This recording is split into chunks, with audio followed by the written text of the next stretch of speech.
#Single acted by మన Shri Vishnu.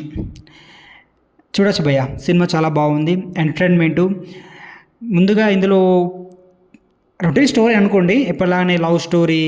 Hero ఇద్దరు అమ్మాయిని లవ్ చేయడం, ఫస్ట్ ఒక అమ్మాయిని లవ్ చేసి తర్వాత ఇంకో అమ్మాయిని చూసి ఇంప్రెస్ అవ్వడం, తర్వాత ఈ ఇద్దరి లవ్ స్టోరీని ఎలా మేనేజ్ చేస్తాడు, లాస్ట్కి ఎలా జరుగుతుంది, ఎవరికి ఎలా సమాధానం అని చెప్పి ఎవరిని పెళ్లి చేసుకుంటాడు, ఎవరితో ఉంటాడు అన్నదే కథ. దీనికి తోడుగా వెన్నెల కిషోర్ కామెడీ ఇంకా సూపర్గా పండింది. శ్రీ విష్ణు వెన్నెల కిషోర్ వీళ్ళిద్దరి మధ్యన కామెడీ సూపర్గా ఉంటుంది. వాళ్ళు వచ్చినప్పుడల్లా వాళ్ళ డైలాగ్స్ కానీ, వాళ్ళు వచ్చే ప్రతి మూమెంట్ కానీ, వాళ్ళ మాటలు కానీ ఫుల్గా ఎంటర్టైన్మెంట్ చేస్తాయి, నవ్విస్తాయి. కాకపోతే ఏంటంటే ఎప్పుడుగా ఉండే రొటీన్ లవ్ స్టోరీ, మ్యూజిక్ పరంగా అంతగా ఏం లేదు, క్లైమాక్స్ మనం ఊహించినంతగా ఏముండదు, నార్మల్గానే ఉంటుంది. మధ్యలో ఎమోషన్ సీన్ కనెక్ట్ చేస్తారని చూస్తారు కానీ అంతగా ఎమోషన్ సీన్ కూడా ఏం కనెక్ట్ అవ్వవు. బట్ శ్రీ విష్ణు అన్న యాక్టింగ్ మాత్రం ఇరగదీశాడు.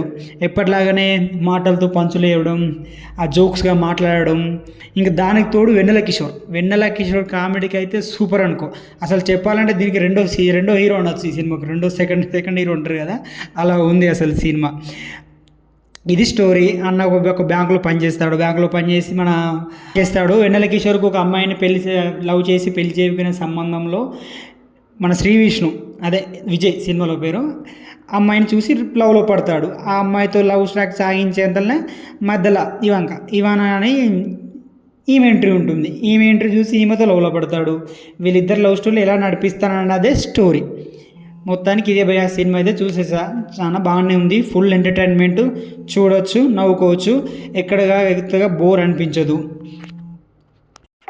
మొత్తానికి సినిమాలో శివయ్య అని అనిపించేశాడు.